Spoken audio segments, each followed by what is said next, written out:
আগামী ফেব্রুয়ারিতে এই মুহূর্তে নির্বাচন যদি যদি ভণ্ডুল হয়ে যায়, সমস্যাটা কি কি? ইতিমধ্যে অভ্যুত্থানকারী দলগুলোর মধ্যে নানা প্রশ্নে বিভক্তি বিভাজন প্রতিদিন বাড়ছে, ইঙ্গিতটা খুব খারাপ।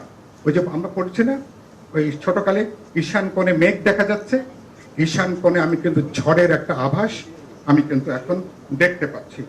দুই হলো, ইলেকশন যদি স্থগিত হয়, যদি পণ্ড হয়ে যায়, ও এমনকি ফ্যাসিবাদী শক্তি বাদ দেন, অভ্যুত্থানকারী দলগুলোর মধ্যে, শক্তিগুলোর মধ্যে ভাগ বিভাজন, হিংসা এটা বাড়বে এবং এটা রাজপথে একটা সহিংস বিরোধ বৈরিতাও এটা পর্যবেসিত হওয়ার ঝুঁকিটা বাড়বে, আশঙ্কাটা বাড়বে।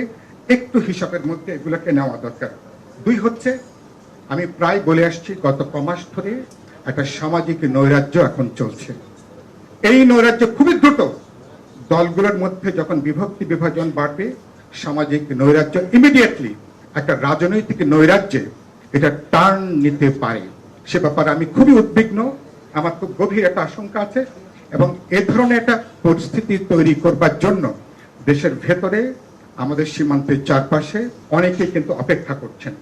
সেই সুযোগ আমরা প্রকারান্তরে করে দেব কিনা, তাদের জন্য জমিন তৈরি করব কিনা, খুব গভীরভাবে এটাকে বিবেচনার মধ্যে নেওয়া দরকার।